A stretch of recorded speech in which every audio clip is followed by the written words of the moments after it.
once we moved into this controlled space and added the two exclusively brisket cookers, they're single grate.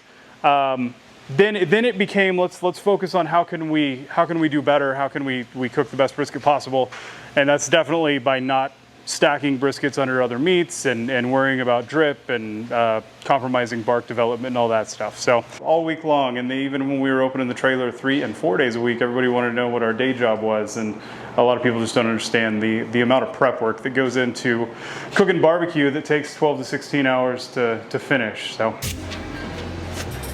And then I have ribs and burnt ends, pintos and casserole.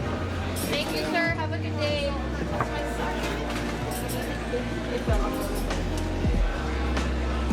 Brisket.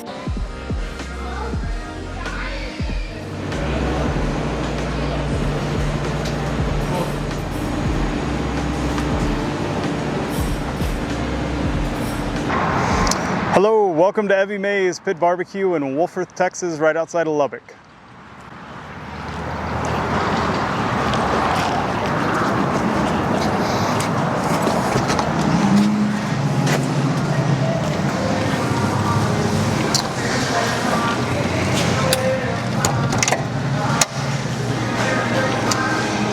Welcome.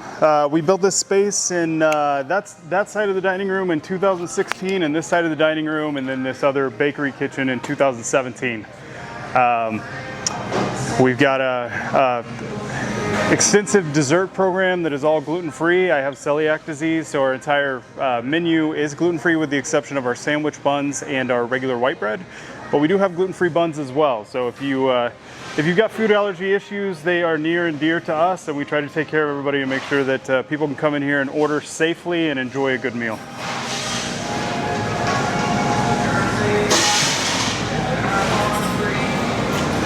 Here's our free beer tub. We've had free beer since we opened in the trailer. It was a simple, hey, I'm afraid that we don't have enough food to serve all of you people that are already in line, so instead of being mad and frustrated, please take a beer and come back next week, and we will do better. And we opened up here. We're primarily lunch service, and it doesn't make sense for us to try to sell beer or alcohol, so we just keep giving it away.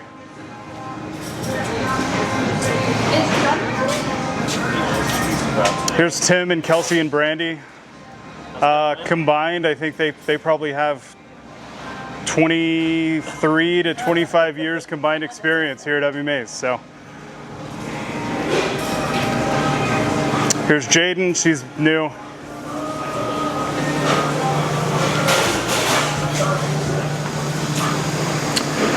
It is a Sunday, so that's our kind of our wind down from the week. We're open Tuesday through Sunday, and so I came in this morning and did all of our thin meats, and now all the fires are going down. And then we'll come in tomorrow, clean pits, and get ready for another week to start on Tuesday. This is one of my favorite spaces. We added this room in 2017 when we added the other dining room, but this is our cold prep space, sausage room, trimming. It's also just very comfortable in the summer months whenever different temperatures in the restaurant can range from mid-70s to 120 in the pit room, and then you come in here and have TV. This is John. Hi.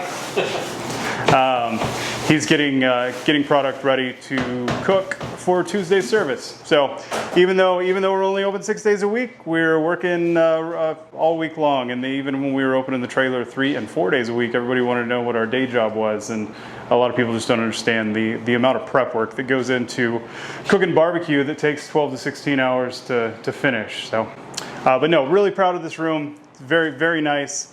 I think everybody in the industry at some point or another has done their trimming and seasoning in a hot pit room, and that gets old very quickly, especially when dealing with sticky, gummy fat caps on briskets. So to have that controlled space is really, really amazing. This is our pit room. Our pits are pretty different from most that you'll see throughout Texas. They're all reverse flow. The telltale sign of that is that the exhaust flue is on the same side as the firebox. The reason for that is I didn't know anything about barbecue whenever I built my first smoker. I found a very simple cross-section diagram of a reverse flow smoker, and for somebody who didn't know anything about cooking with live fire, it looked a lot more user-friendly, especially whenever you see pictures of guys cooking on a conventional offset and you've got flames coming from the firebox that can actually, you know, kiss your meat on this first door.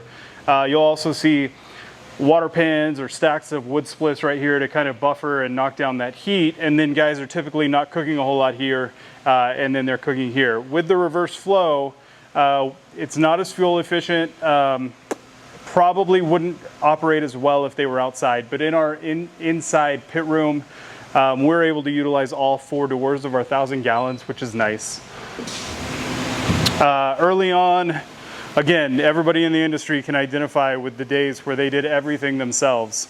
I was running to Sam's and Costco and doing the grocery shopping, and then I was doing the trimming, and then I was doing the seasoning, and then I was doing the cooking, and then I was doing the cutting and serving, and then, you know, wash, repeat.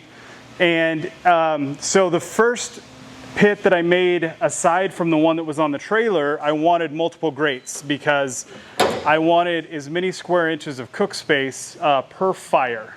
So I had a 250 gallon on the trailer, then we added this 750. Whenever I got this tank, I found an identical tank, and I had the intent of building a mirror copy of this pit. So whenever we moved into the brick and mortar in 2016, finished this smoker out. That's also why they have the cabinet style doors, more square inches of cook space per fire. I was looking for any little help that I could get as far as, you know, if I can get that many more pieces of meat on this pit with one fire, that's gonna reduce my workload by just a little bit. So once we moved into this controlled space and added the 2 exclusively brisket cookers, they're single grate. Then it became let's focus on how can we do better, how can we cook the best brisket possible, and that's definitely by not stacking briskets under other meats and worrying about drip and compromising bark development and all that stuff. So it's a cool pit room. It's unique. I am not proud of my welds on any of these pits. These are pretty early renditions of what we went on to do commercially for a little bit pre-COVID as far as building pits in a shop next door. But they get the job done. They're workhorses. A little something funny is I think that's the only pit of the 4 that actually got finished. Everything else got close enough and we needed to use them, and so we started cooking. This one lacks a door right here. So it has a fire basket, but we have no way to control that airflow that comes through there. These 2 I built in the parking lot of the brick and mortar. This one got it close enough to work and started cooking on it. Never quite finished this handle design. And then the whole front of the firebox is just exposed, never finished there. This one never even got a handle on it. We were doing a prime rib cook on a Saturday night and needed the cook space, moved it in here on Friday, fired it up, and we just use a shovel or a hoe or your boot, and that's all you really need to open that firebox door.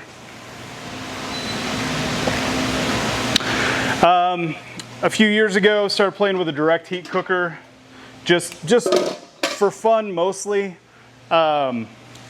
It is great fun, extremely inefficient for the volume of product that we were doing on it. We were doing half chickens for a little while. A direct heat half chicken is wonderful, but it's not quite good enough, in my opinion, to warrant the amount of wood that it takes to cook a load of half chickens. But we have this here. It's just nice to have. It's fun. We've got I can take you outside. We got some cool stuff out there.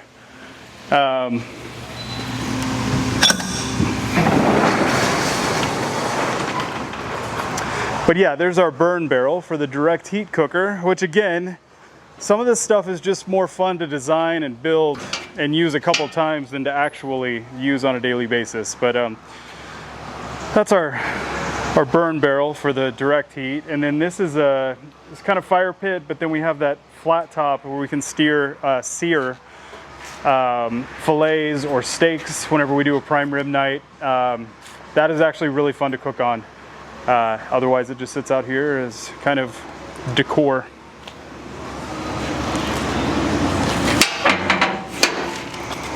I am proud to have built almost everything that we cook on, with the exception of our J&R Oiler 1300 that we do all of our pork ribs,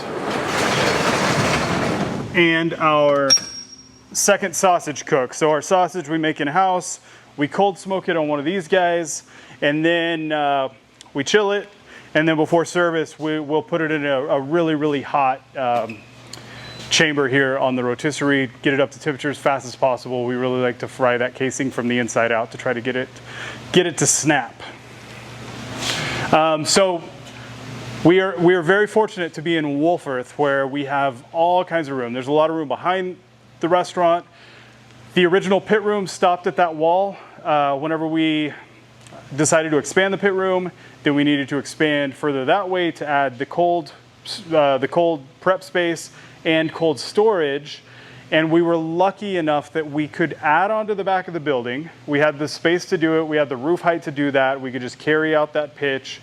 But just by sheer luck, it works out that we have very good product flow through the space. All of our groceries are delivered to the overhead door in the cold storage. Proteins stop there. Then they get prepped there. They come right into the pit room, and then they go right in here to our service line, and then obviously over the counter to the dining room. All of our produce, barbecue side foods come in here to the kitchen.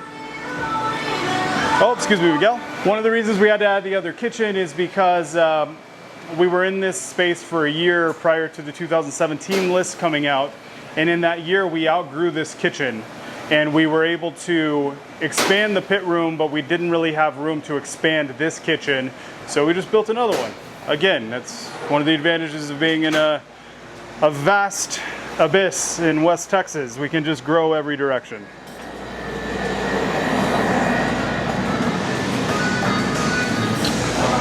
With the 2017 expansion, we came into this space. When the building was built, this was a lower elevation than that side, so we have a very inconvenient step here. So when you visit, we have signage, we have yellow strips. Please watch out. It takes out a couple of people a week, so.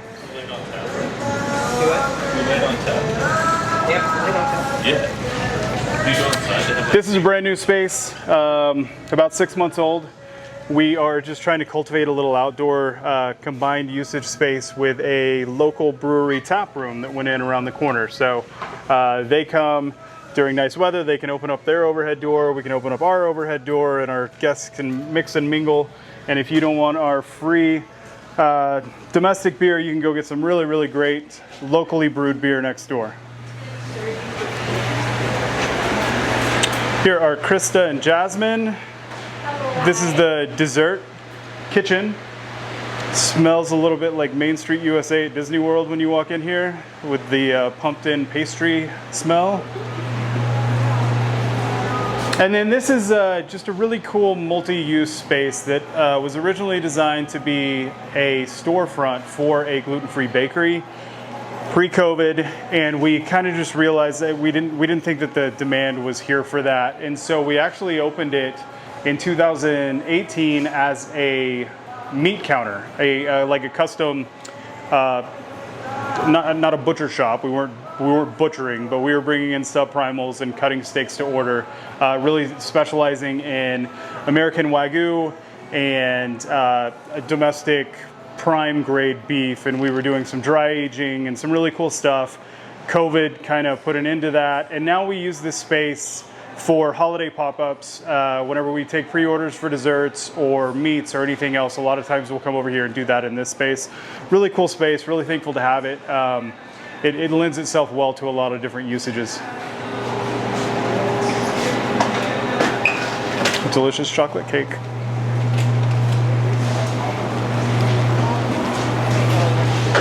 Yeah. And you have to be part of one of those like state classes that do everything. That concludes your tour.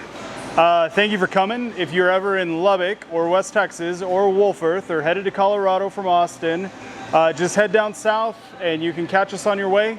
We are just west of Lubbock in Wolfforth, 217 Highway 62. We love barbecue travelers, so.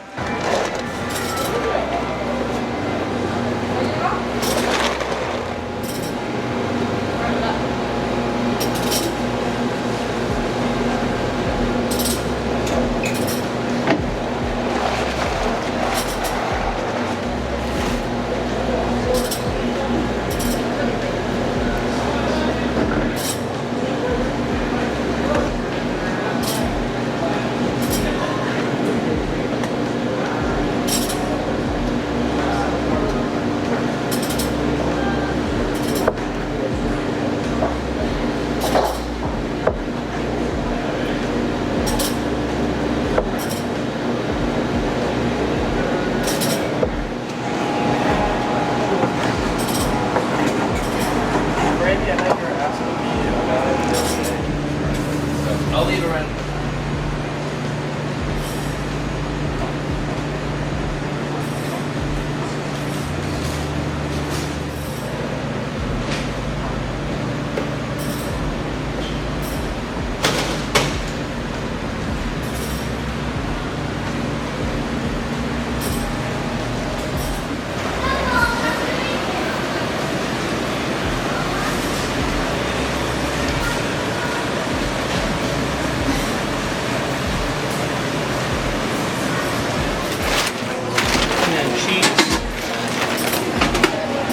You got 3 servings of it? Yeah, I got 3.